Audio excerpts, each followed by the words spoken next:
Greetings and salutations, loyal viewers of this channel. My name is Sean, and today I want to give you guys some updates about what is going on in the city of Baton Rouge, specifically South Baton Rouge, because once again we're revisiting the incorporation of a new city known as St. George. Now, we covered this story a couple of times on this channel. There are some absolutely crucial updates, and unfortunately, the leadership, which represents themselves as the black leadership of Baton Rouge, is still fighting against the creation of this municipality because they don't want to lose their tax base, but at the same time, they're labeling these people evil white racists filled with evil white racism and claiming that they're forming a new municipality in order to hurt the black people in Baton Rouge. So we're going to talk about all of this. We're going to talk about the hypocrisy, and we're also going to talk about the joy that the new legislature and the new citizens of this new municipality have in the idea that they're going to create their own government in their own image. A little bit of a compare and contrast situation. But before we get into that, thank you to everybody who supports this channel via actualjusticewarrior.com/join. Give me the money. Give me the money.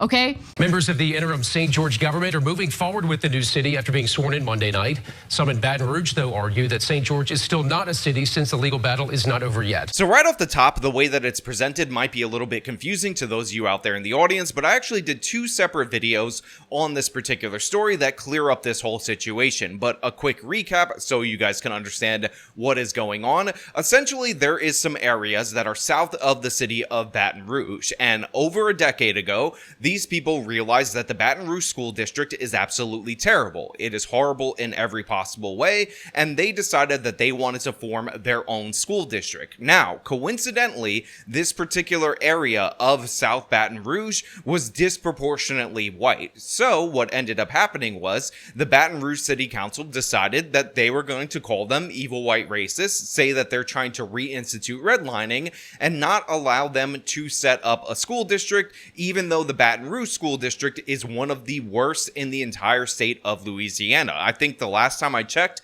it was actually worse than the New Orleans school district, to give you an idea of how bad it actually is. On top of that, Louisiana does not rank high among the 50 states in the union in terms of schools, in terms of education, so it was among the worst in one of the states that is among the worst in public education. And during this process where they were trying to get this school district made, essentially what was told to these people that were advocating for this is that it would actually be easier to form a whole new city rather than to fight the city in order to get their school district if they didn't want to allow it. So that's exactly what these people did. They started putting together a petition. They ended up getting it on the ballot, and in 2019 they voted to form a new municipality that included a bunch of pieces of South Baton Rouge that would make the city of St. George. Then came the legal battles that were in addition to the previous legal battles related to the school district. 5 years after voters adopted a plan put forth by an incorporation petition, the council plans to hold its first meeting either next week or within the next few weeks. That will be at the St. George Fire Department. At these meetings, they'll essentially form their own government, adopting policies, procedures, rules, and regulations on how the city will function.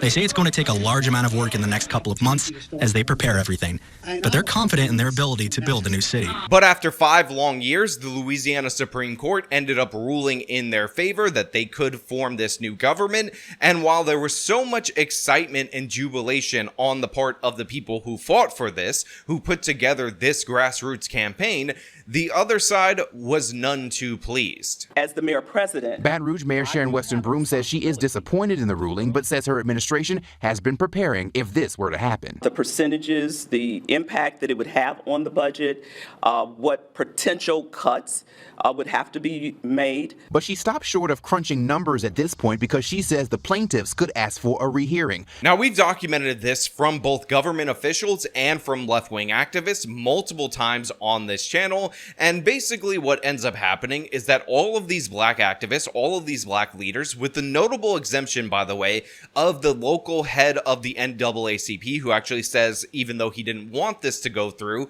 these people have every right to vote themselves a new city. And essentially the argument that they're making is that these are evil white racists, they're full of evil white racism, and essentially they're trying to discriminate by not going under the rule of the Baton Rouge City Council, which, by by the way, is not necessarily a government that is historically run by black politicians, although it is right now in this moment, but it is a government that is consistently run by the Democratic Party. So even though I believe that a lot of this is actually not down to racial lines, a lot of the people who are discussing this as the whites leaving from the blacks. And to be clear, this new municipality is about 70+% white. That's what St. George actually is, but it is also around 19% African American, 19% black. Now, of course, Baton Rouge becomes a more black city by losing all of these different various white people that were in there, but there is nothing to stop any resident from Baton Rouge from moving into the new municipality that is St. George. So I find the allegations of evil white racism to be absolutely ridiculous. On top of that, and this is absolutely crucial for everybody out there in the audience to understand, these very same people that are accusing the residents of St. George of being evil white racists, who are saying that this is segregation, this is evil, how dare they, have no problem stealing the revenue from these individuals, as one of the battles that is currently going on is the fact that Baton Rouge proper is saying that they are entitled to the tax receipts that they collected since 2019 while this was being fought out in the court. And this is, again, millions of dollars, since large portions of the tax base were actually located in St. George. And it seems like the residents of St. George are only trying to get a portion of that. They're also trying to get a portion of the revenue, again, which is related to their population, from the county. And this is standard fare. However, you have all these black representatives and all these black activists calling these people racist, talking about how the black residents would be better off without the residents of St. George, while simultaneously saying that their money needs to be kept by Baton Rouge, the city, even though they are no longer being governed by Baton Rouge, the city. The vote of 17,000 now impacts 400,000 people who live in East Baton Rouge Parish, because of the general fund that's $1 billion of city parish money. 300 million of that is not dedicated. And they're going to take away $48 million of resources from the general fund in order to create this new municipality. So I don't really care if they go off and segregate themselves, but I do care that we've paid into the fortunes of that portion of town for the last 50 years. And to say that you're going to start a new community and then we owe you money for that community, well, we've been paying a whole lot for a long time, and we want our portion to be paid for if you're going to get it. And look, it has been absolutely absurd to go over all of these different various takes, these clowns like Roland Martin and his guests talking about how these white people are so evil and so disgusting for daring to try to form their own municipality, while at the same time demanding that these evil, disgusting racists stay subject to Baton Rouge and continually pay taxes to a government that they feel doesn't represent them. But one of the craziest things that I saw was the fact that you have activists claiming that they're going to be much safer in Baton Rouge once all these white people are gone, because if you guys don't know, if you guys aren't aware, one of the most common dangerous crimes is evil white racists attacking innocent angel black people. So they're basically saying that the white people with the money, they're leaving, and the good resources that were given to all of them will probably go with them. And so I'm saying this. While that sounds like a horrible thing, as I said in the beginning, I think black people are going to be a lot safer because, for one, when those white folks are off to themselves, then they're off to themselves, right? And they can go do what they need to do and don't worry about the rest of us. Now, of course, this flies into the face of every crime statistic ever. It's just factually not true. But the fact of the matter is, when I listen to the representatives for this new town, for this new municipality, it does not appear like race is a motivating factor. Race essentially has been dropped like a bomb on this particular situation, even though, admittedly, by a lot of these black activists, it's not really true that, again, this is a completely wholly run by black politician style government. It just happens to be that they weren't granted a school district, and racism allegations were thrown as the excuse, and the people of the newly formed St. George were not interested in bending the knee after being called evil white racists. And again, when you see them forming their government, when you see them talking about what they want to create, what they can imagine, how they can basically do anything because they have a clean slate, it is hard to reject them. It is hard to say that they're so evil when it seems like they're just trying to run a government in their image. Whether you were for St. George or you were against St. George, now is your opportunity, a historic opportunity, to create a city from the beginning, from the ground up. It's your ideas, it's your policies, it's your way of life, and now you can come together and put those out there and have someone accountable to you. No longer accountable to some people off in the city of Baton Rouge or somewhere else in the parish. No, they're going to be accountable to you, your neighbors, your friends, and your coworkers. So when you have your ideas, whether, again, you're against us or for us, bring them. Let's create a better city. Let's work together. Let's move past this. Because as Chris alluded to, we're not done. We're just getting started. And now you got a time to be there and be a part of it. I do want to thank the legal team. They have endured so much to get to this process. They've heard all this negativity all along the way in the press and from opposing counsel. They deserve recognition for their efforts to stay the course. Which should be something that is encouraged in a nation like the United States of America that is meant to be a free society. And by the way, for all those people who say, well, the biggest thing hindering black people in the United States of America happens to be white people, these white people leaving the voting population and allowing the black people of Baton Rouge to essentially completely run the show should actually aid them according to their own ideology. But unfortunately, they don't believe that. Unfortunately, they actually think very little of the black people of Baton Rouge, and they know for a fact that the tax base happened to be in South Baton Rouge, which is where all of these white people, or a disproportionate amount of these white people, actually live. I think some of the dreams and some of the things that are really like our founders who pushed this petition through, we can really see fit. So, I think we have a great opportunity to have a wonderful city. However, some in Baton Rouge argue that St. George is still not a city. Even though the Louisiana Supreme Court voted in favor of incorporating the city in April, the legal battle is still not finalized. So like I discussed in the previous video on this particular subject matter, what ultimately ended up happening before was that you had a ruling that was a very narrow ruling. I believe it was just one justice that made it a majority decision that St. George has a right to exist. So they're forming a government, as I told you earlier in this video. However, Baton Rouge is very angry about this because they filed a motion for a rehearing, and they don't like the idea that these people are allowed to form their own government based on the previous ruling, despite the fact that they have put in for a rehearing in order to undo this. Baton Rouge Mayor Pro Tem Lamont Cole filed a request for a rehearing last month. His attorney, Mary Olive Pearson, voiced her opinion in a phone call with WBRZ. Because it's on an application for rehearing. The judgment is not final.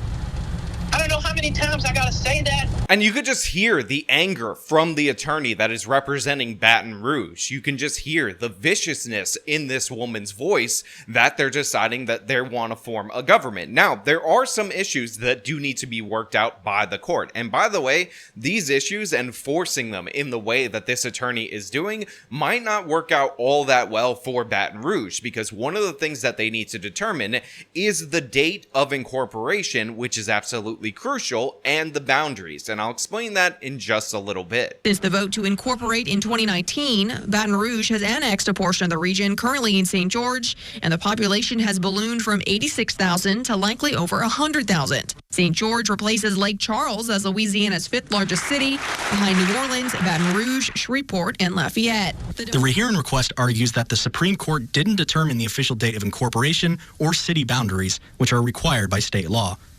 If they spend one penny of taxpayer dollars on the salaries for those people that they've now sworn in to a non-existent city, they're running the risk of going to jail.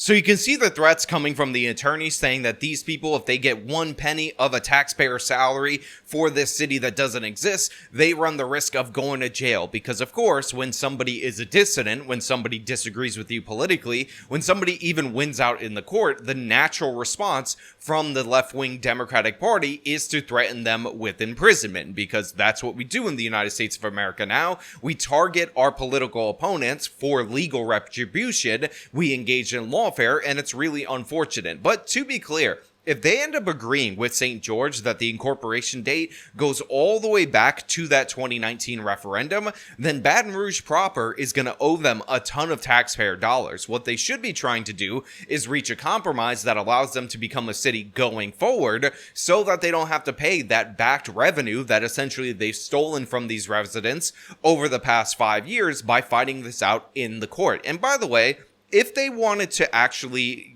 satiate these people, if they actually wanted to make them feel represented, all they had to do was to form their school district like they asked, allow them to run it locally, and this whole thing would have never happened. Baton Rouge proper would have been able to collect the tax receipts from this large portion of their tax base, but instead, they're about to lose 90,000 residents, almost half their city, due to the fact that they were so arrogant and they had so much hubris that they thought they could decide whether or not these people have the right to represent themselves. Monday, St. George officials will continue the process of building their city government so they can get an election set for mayor and council. We all want the same things. We want great government.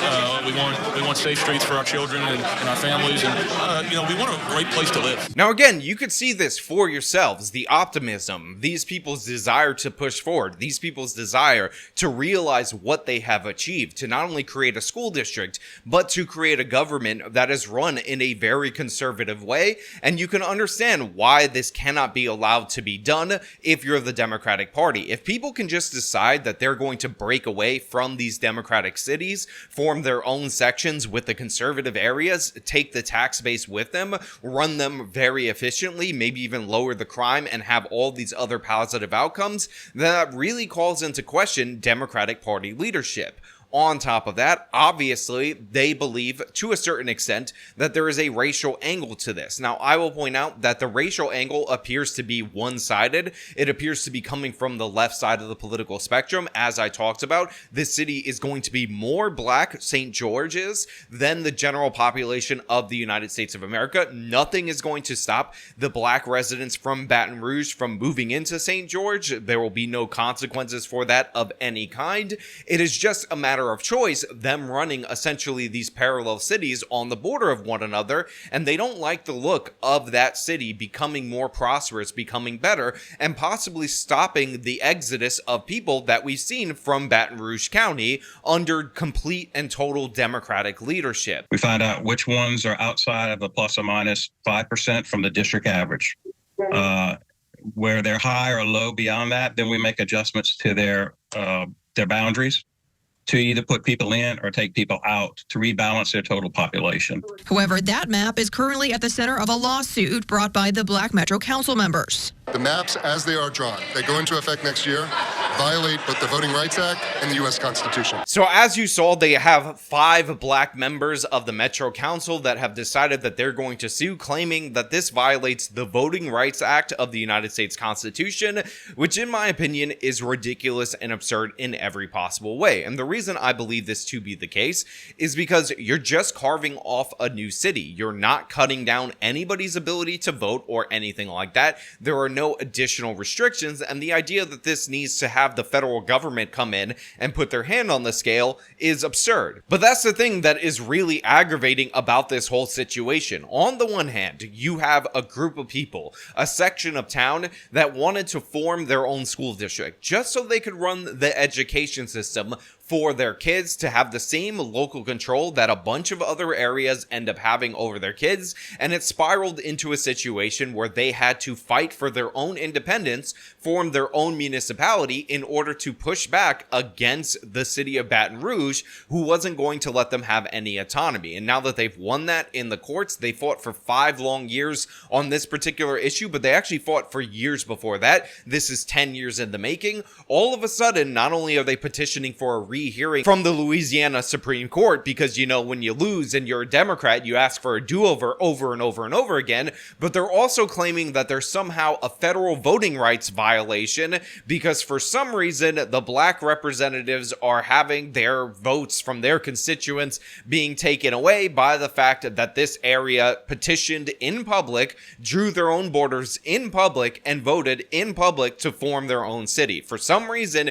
you can't have that. And again, this is all while at the same time, these very same people are telling the residents of this area that they're useless, they're leeches, they're problems, and the reason why they're problems is because they're evil white racists. And why are they evil white racists? Because they're white. Look, overall, if I haven't made this clear, I aspire to live in a country where people from different backgrounds can live together, they can have common goals, shared values, and work together with those common goals and shared values on building a better future. That being said, a part of freedom is allowing people to have self-determination. And in this particular instance, we're not even dealing with white flight, which would be the next logical conclusion if you were denied representation over and over and over again. What we're dealing with is people in these unincorporated territories in South Baton Rouge forming their own state, incorporating these territories, their own city, not their own state, and trying to have a government that represents them. I'm actually in favor of this, and one of the reasons why I've become in favor of this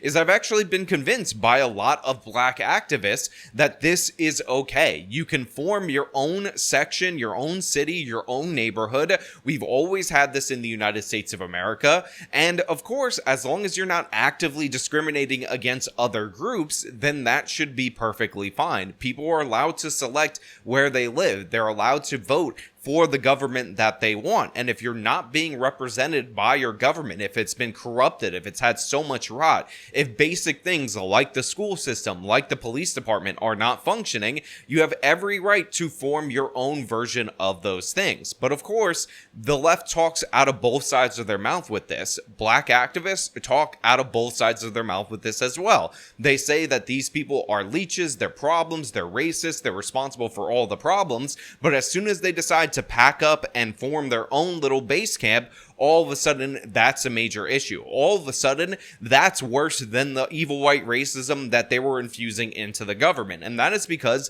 those people are the tax base. Those people are the ones that were propping up Baton Rouge. And now, without them to hide behind, without them to scapegoat, the representative government of Baton Rouge is actually going to have to implement better policies. But rather than take this as a chance to reform their government, to make it more appealing to other people, to learn from their mistakes, they've decided to do every dirty trick in order to force these people back under their wing, force their tax dollars back into their coffers, and it's absolutely disgusting. But you know what? Those are just my thoughts. I want to know what you guys think down in the comments below. If you like this video, show them by leaving a like, subscribe for more content, follow me on my social medias, support me via the support links in the description of this video. This has been me talking about the latest updates to the St. George situation. Till next time.